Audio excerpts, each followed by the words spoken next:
Hey guys, Trent here coming at you with another video. And midweek, my sales have picked up significantly. So let's take a look at my sales.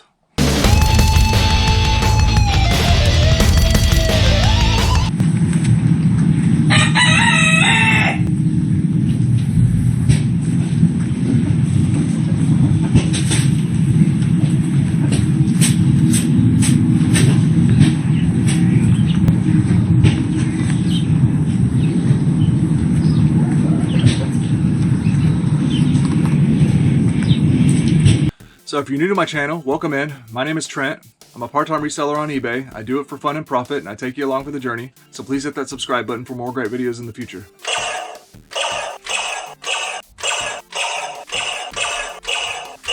Yeah, so for the last couple of weeks, my motivation hasn't been as high as it should have been. I think I started sourcing again and doing well on that, and that got me motivated a little bit to list some items.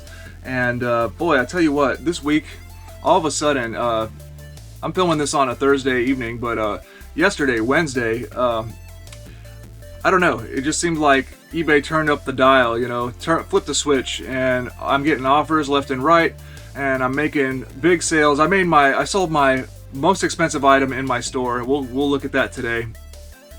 Full price, no best offer or anything. It was great. So I just wanted to make this video. Let's talk a little bit about, you know, staying consistent with motivation. I just recently did a store review, and the issue was, you know, sales weren't consistent, and so that starts to, you know, hinder the motivation a little bit.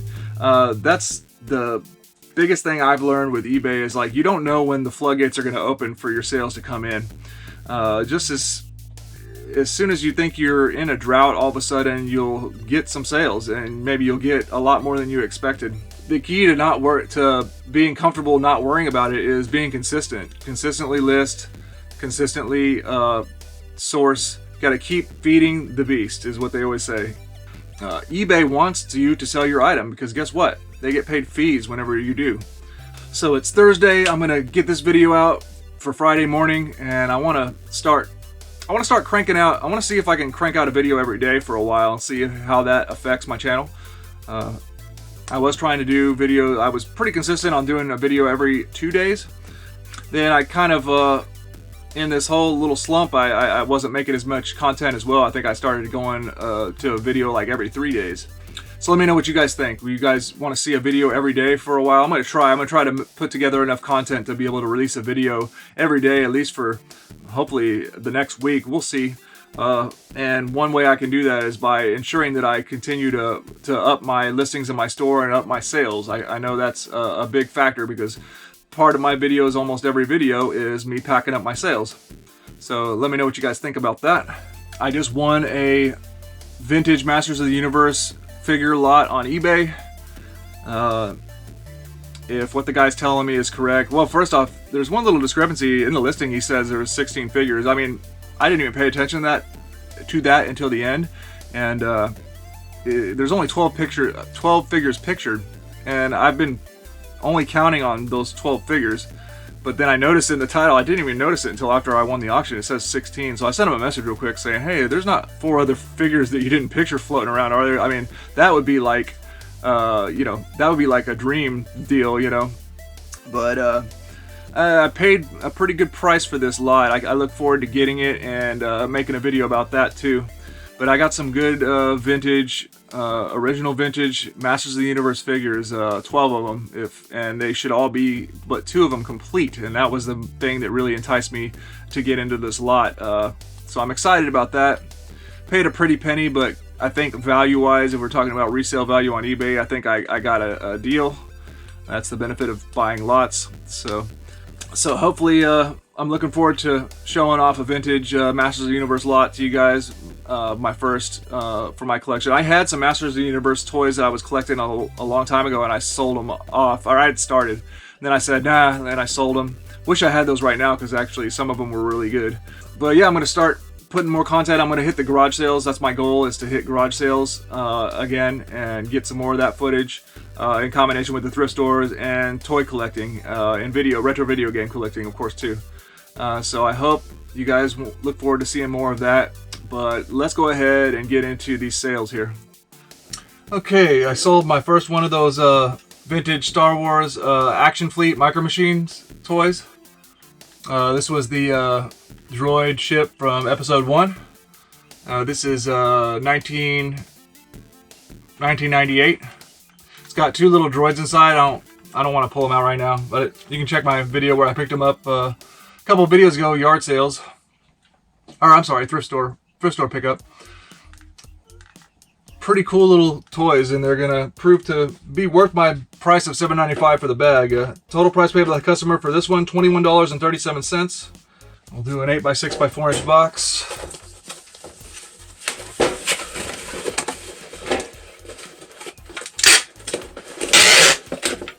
And we'll throw it in a padded and then in a box.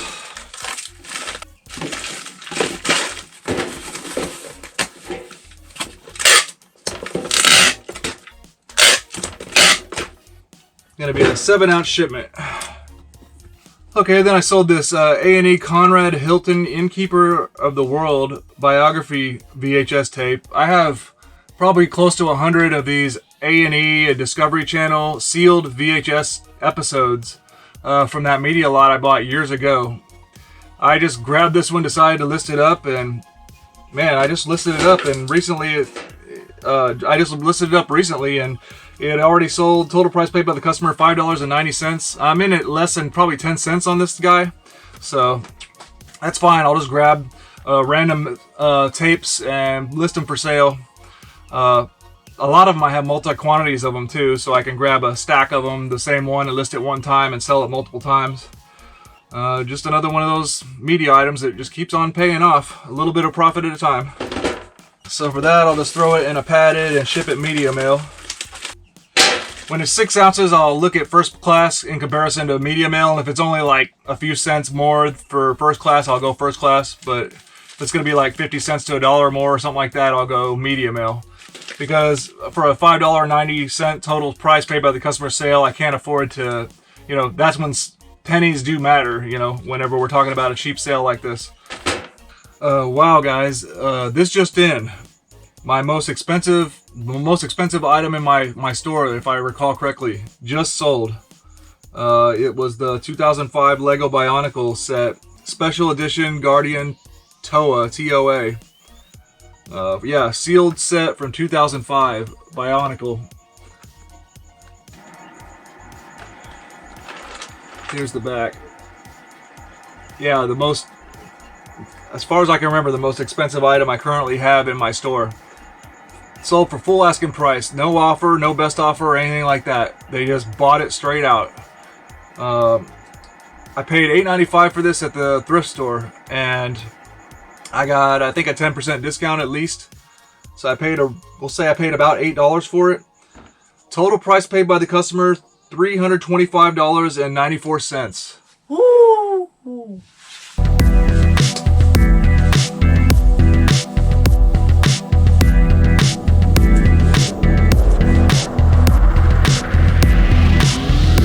So this is, if everything goes well with this transaction, this is amongst one of my most epic sales, amongst my, in my top 10 of epic sales, I think.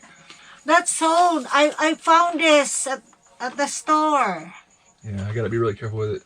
This one you're gonna have to take it to the post office and have them scan it, because I can't risk. Why? How much?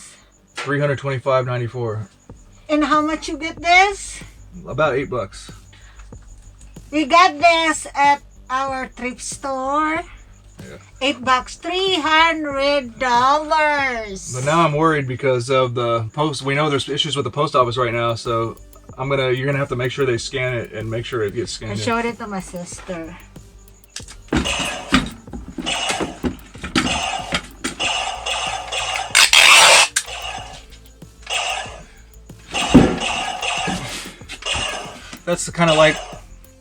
That's the kind of distractions I like when I'm trying to ship the most expensive item I've sold in a long time. Got it, $8. This is a boom. Huh? Yeah. Boom.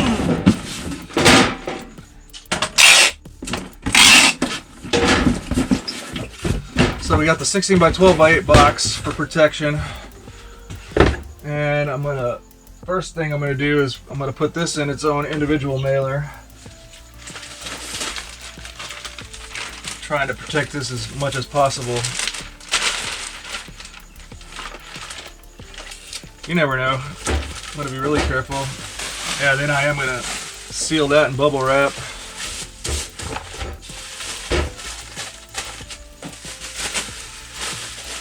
Just gonna use this whole piece of bubble wrap. My tape to give me a hard time.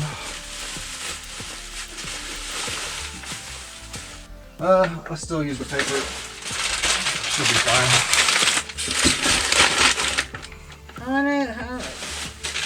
This one.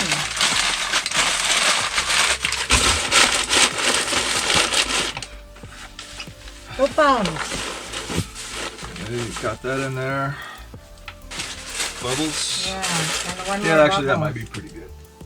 One more bubble.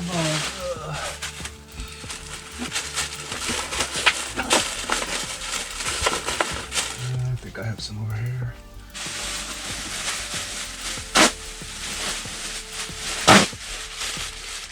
Okay.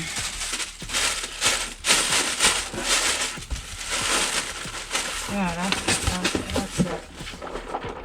Yeah, can't really move. 125.99 cents.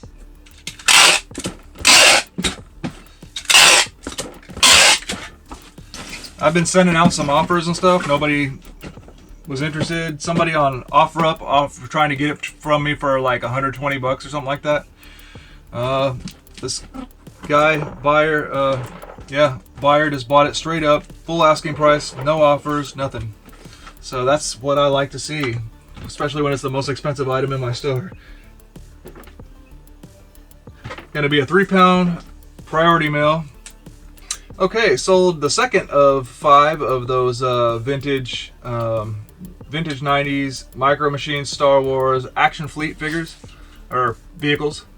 This was the X-Wing sold. Cheaper one, but it's fine. It doesn't have any of the minifigures, so that's a factor. Total price paid by the customer, $12.30. And we'll protect this one up too. Make a box. Put it in a padded as well.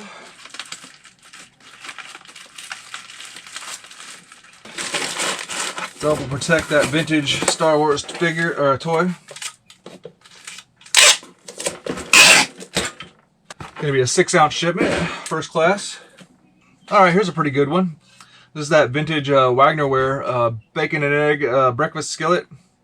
So a little bit more education I got on this one because a channel called the Cast Iron Chaos actually left a comment whenever I picked this up, and his channel is pretty big, and he's a pretty big expert on cast iron. So Wagnerware. Oh, first off, one thing about this one, it doesn't say made in the USA on it. So if it doesn't have the made in the USA on it, that means it's pre-1960s. Because in the 1960s was what I believe when the federal government mandated that you had to put made in the USA. So ones from 1960 and later will have made in the USA on there. So he said he believed this was from the 1950s.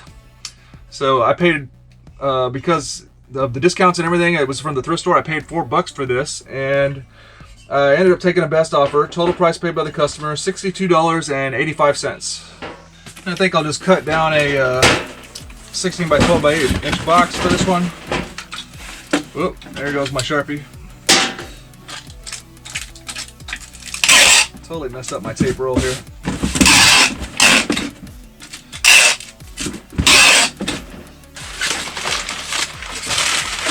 More of this paper here.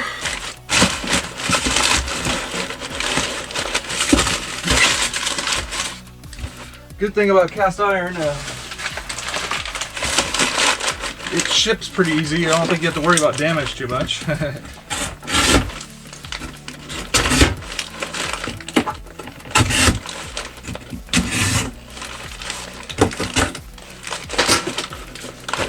There.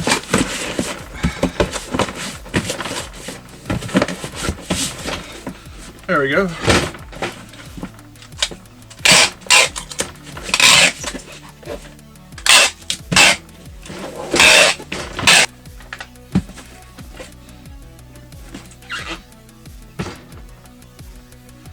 Be a 5-pounder. Going quickly around the room, stuff I need to list. I got little stuff I can list over here, remotes. Got those nunchucks still. There's a few items over here I still haven't messed with that I probably need to.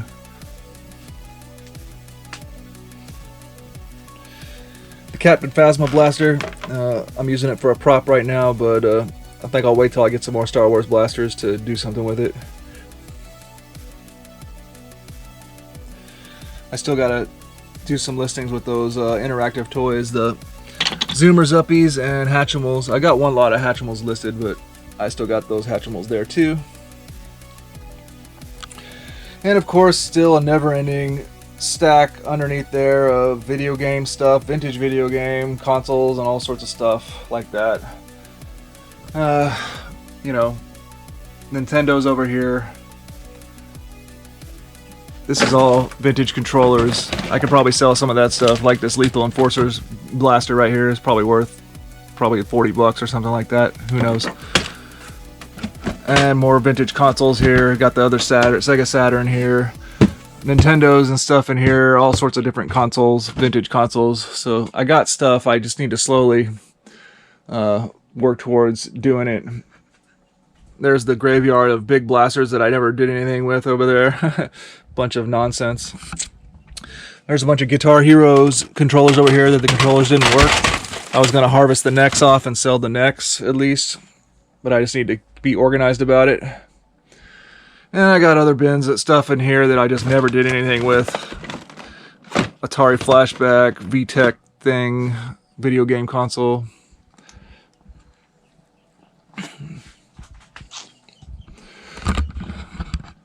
So I should do that. In addition to sourcing more items. That's the problem. I always end up sourcing more items instead of dealing with some of that stuff. I need to deal with it slowly to slowly move that stuff out of here. Alright guys, well that's going to do it for this video. I hope you enjoyed. Please like, comment, and subscribe. Let me know about any interesting eBay tips, tricks, finds, or just leave a comment down in the comment section to say hi. Always appreciate it. Ideas for videos are great too. That's always appreciated. Once again, I hope you enjoyed and have a good one.